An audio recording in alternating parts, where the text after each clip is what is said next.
Direct du Salon du Livre de Saint-Pierre-la-Garenne, j'ai le plaisir de recevoir Séverine Dalla. Bonjour Evelyne. Bonjour Séverine. Alors, Séverine, pour commencer tout de suite dans le vif du sujet, vous avez plusieurs casquettes. Vous êtes auteure, illustratrice et également, c'est important de le souligner, éditrice. Exactement, oui, j'écris parfois pour la petite maison d'édition qui s'appelle les éditions Vert Pomme, donc que je tiens, ou aussi pour d'autres éditeurs. Il m'arrive également d'illustrer des albums classiques ou de la bande dessinée, et je suis aussi donc éditrice jeunesse, avec une ligne éditoriale qui est vraiment très ciblée, puisque moi je fais des livres avec donc des vraies histoires, mais tout tourne autour de la nature, de l'environnement, un peu d'écologie aussi. D'où justement votre dernier titre, Maël et le grand être. Alors, cette histoire nous interpelle beaucoup parce que vous avez mis dedans beaucoup de sensibilité. C'est inspiré d'une histoire vraie. Exactement. Une histoire qui est pas forcément très gaie au départ. Voilà, ça me paraît important de le souligner. Oui, tout à fait. Donc c'est inspiré de l'histoire du hêtre de Pontus, un très vieil arbre donc qui est tombé pendant la tempête Ciarán qui s'est déroulée pendant l'automne 2023. Et ce hêtre est tombé parce qu'il était isolé. Et donc j'ai fait un parallèle en fait avec ce qui se passe éventuellement pour les humains, à savoir que nous aussi, humains et humaines, sommes plus résistants aux tempêtes lorsque nous sommes entourés et donc plus fragiles lorsque nous sommes isolés. La phrase maîtresse du livre qu'on lit à plusieurs reprises et surtout vraiment au cœur de l'histoire, c'est « Ensemble, on est plus fort ». Donc dans mes histoires, il y a de la nature, il y a de l'écologie, mais il y a aussi des choses quand même très très humaines, des valeurs et de la sensibilité, comme vous l'avez dit précisément. Et c'est justement très important de transmettre ce style de message aux enfants à une époque où l'éducation se relâche et de transmettre des valeurs à travers justement des ouvrages. Oui, moi je pense que la lecture permet justement de passer beaucoup de messages. Alors pas forcément uniquement des messages strictement éducatifs, oui, aussi non. Des envies éventuellement d'être curieux, de rêver, de s'intéresser aux autres. Donc effectivement, ça fait partie de l'éducation. C'est pas uniquement de l'instruction, c'est aussi des messages qui permettent de bien vivre ensemble et d'appréhender le monde qui nous entoure de la meilleure des manières possibles. De toute façon, les auteurs influencent les lecteurs. Et puis, réciproquement d'ailleurs. Et réciproquement. Et il faut justement, quand on lit un livre, une BD, que l'on puisse s'identifier à l'auteur et surtout prendre connaissance du message qu'il cherche à transmettre. Oui, alors il y a souvent plusieurs lectures en fait pour arriver à décrypter ce message. Moi, je pense oui, que tout à fait. Alors, dans le cadre de la littérature jeunesse, il est bien que les enfants lisent le livre tout seuls et qu'ils y trouvent leur propre lecture, leur propre message, exactement, et leur propre ressenti. Après, lorsque le livre est lu ou relu avec un adulte, il peut y avoir un apport supplémentaire. Pour moi, le livre, c'est aussi une base de discussion, d'échange.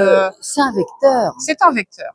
Un vecteur de vie. Alors, Séverine, il me paraît important aussi, on disait tout à l'heure que vous aviez plusieurs casquettes, de souligner votre activité avec les écoles. Oui, j'ai aussi. Donc, justement, on va parler de cet ouvrage qui a été conçu, je crois, avec des élèves. Oui. Avec l'accord de l'école, la participation de l'école primaire des sources de Saint-Pierre-la-Garenne. Exactement, ça a été vraiment initié et soutenu par la bibliothèque de Saint-Pierre, financé par la commune de Saint-Pierre-la-Garenne, et je suis intervenue avec la classe de CM1, CM2 de l'école des sources. Alors, justement, parlez-nous un peu de cette démarche. Ah, c'était super. Très importante dans votre vie, avec les écoles. Oui. Et dans ce travail réalisé, je crois que vous réalisez à peu près une trentaine de livres, enfin l'équivalent d'une classe en fait, qui sont véhiculés partout ensuite. Donc voilà, la parole est à vous. Alors moi, j'interviens dans les classes sur différents types de prestations, puisqu'on peut appeler ça comme ça, et notamment sur l'atelier Faire un livre. Donc vraiment, on conçoit du début à la fin un livre illustré, un album avec les enfants de l'école, à savoir que moi, j'encadre le travail, je guide évidemment éviter que ça parte dans tous les sens, et aussi parfois pour insuffler quelques petites directions ou petits messages à mettre dans l'histoire. Mais c'est vraiment, ce sont vraiment leurs mots qui sont mis en forme dans ce qui en ressort, et leurs dessins. Et donc nous arrivons. Oui, oui. Et donc, nous arrivons à des choses vraiment très denses, je dirais, en termes de texte. Alors ici, évidemment, ce sont des CM, donc oui, on mais a un les enfants se révèlent à travers leurs dessins. Exactement. Ça a toujours été le cas. Tout à fait. Et donc là, vraiment, c'est un livre illustré d'une qualité vraiment très... presque professionnelle, j'ai envie de dire, puisque l'écriture est vraiment très très bien faite. Ça a été relu. Moi, je fais systématiquement relire par une correctrice aussi. Oui, c'est important. Ensuite, c'est moi qui fais la maquette, mais vraiment tous les éléments qui sont dedans sont des choses qui sont sur 5 séances créées par les enfants de l'école. Voilà. Et donc, les enfants de la classe, ici, la classe de monsieur Christophe Marie à l'école des Sources. Alors, je crois qu'on peut dire que vous êtes un peu l'inventrice de ce concept, finalement. Alors, peut-être pas totalement, parce que précédemment, moi j'ai déjà vu parmi les collègues des livres qui sortaient, mais qui étaient peut-être faits dans des quantités plus, peut-être en livres uniques, je dirais, des choses qui étaient assemblées, c'est ça, exactement, par des moyens un peu plus artisanaux. Mais là, moi vraiment, je vais jusqu'à l'impression de niveau professionnel par un imprimeur, vraiment jusqu'au bout. Et les enfants ont vraiment un livre, comme ils peuvent trouver donc à la bibliothèque, au magasin, un vrai livre. Voilà. Et ça, effectivement, ça ne se fait pas beaucoup. Eh bien, quels sont vos projets pour la suite?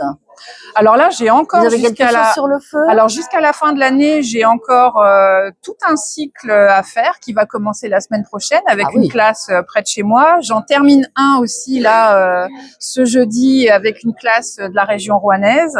Donc cette année a été très prolifique en termes de livres de classe, ce qui fait que du coup j'ai eu moins de temps pour faire mes propres projets.